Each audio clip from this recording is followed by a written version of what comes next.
Wing Chun blocks. So first and foremost, what I have to help you to understand is I get this question about Wing Chun blocks and how many blocks there are in Wing Chun, or even if Wing Chun has blocks. And no, Wing Chun does not have blocks. Not the way that you see it in many other martial arts, such as a Taekwondo or karate. Wing Chun itself is all offensively driven. And that's not necessarily the case with other martial arts. So you would never cover up, you would never go out in Wing Chun. So in this video, I want to talk about what Wing Chun defenses really are and how really Wing Chun doesn't have any blocks, and I'll show you exactly how Wing Chun does it. Okay, so let me explain to you what a block is to me. A block is something that meets something force against force. A block is not a deflection. And there's the difference between what Wing Chun does and what a lot of other martial arts do. Everything in Wing Chun goes towards the center. So if you're just talking about what are Wing Chun defensive maneuvers, then that I can help you with. Because Wing Chun does have a lot of defensive maneuvers. And those maneuvers are also done simultaneously with an attack. And that's one of the efficiency prerequisites of Wing Chun. Now you can do a deflection, a defensive deflection with one arm, or you can do it with two arms. And what do I mean by that? I mean with two arms, okay, you have your deflection, your defense, and your attack. Think of this as a sword and a shield, okay?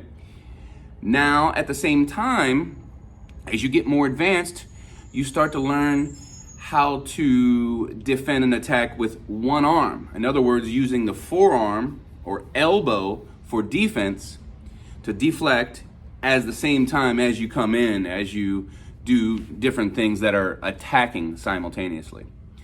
So that's the framework of Wing Chun's defenses. All right, so no, they aren't Wing Chun blocks. I've got to keep reiterating that just because I get so many questions about Wing Chun blocks, and we've just got to try to eradicate that from the terminology that you have. It's Wing Chun's defenses. What are some of these defensive moves or positions that we do? We've got a Tan Sao, and that's a palm up position that deflects with the outside part or can also deflect with the under. We're talking about here or here, okay? Here, so the other person's is on basically your thumb side. If Tan Sao is inside and kind of under, right? Inside and under, then a Fook Sao is outside and over, like this.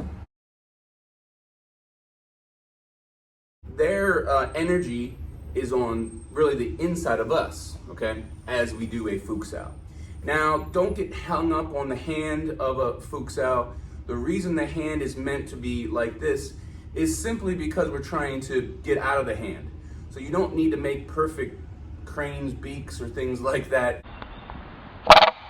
It's meant to pretend like you don't have a hand and just point your forearm as you're going. So that can turn into anything. It can turn into a punch, a chang, you name it. It can turn into a number of different things, all right?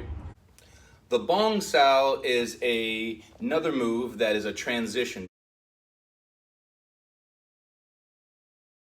The Bong Sao is not a block. A lot of people look at this and they think it's blocking. Again, there are no blocks. The Bong Sao is a transition from one to another. In other words, you see it on the dummy like this, but it never freeze frames. Everything flows in your Wing Chun. So let's say it's over this one. Well, it can flow to the other side, to a strike, or flow to another defensive move like a Tan. It can even come around and go to the outside again. So it can transition between the Tan to the Fook. So the Bong is trying to find its way in. Think of the Bong Sao as a corkscrew that tries to come in. Now, as that tries to come in, it may need to fold based on energy you feel. It may need to fold and come around. It may need to transition back to this other side and come forward. That's the options for a Bong sao, right? Here, come back here, here, come back around the other side, helping with the other hand. The Bong sao is very great for transitions. The Bill sao can be a defensive move. Simultaneously hitting with your knife edge of your hand while you defend along the ulna bone is that Bill sao. There is a jump sao, and a jump sao takes an action like this. The hand could be open or closed, but it sinks their arm down as you move forward. There's a gong sao and a guat sao depending on your lineage. Our gong sao is like this with the crease facing up and is vertical. Our guat sao is like this with the palm facing down, a little bit of a bend. This is a lot of people's gong sao, Gaun sao. And these are for lower. So lower, upper, lower, upper. The Pak sao is a really cool one. So you're parrying something away and you're doing it with the hand itself. Now for us, as we do our Pak sao, we're gonna do it down here at the bottom, the stronger part of the hand.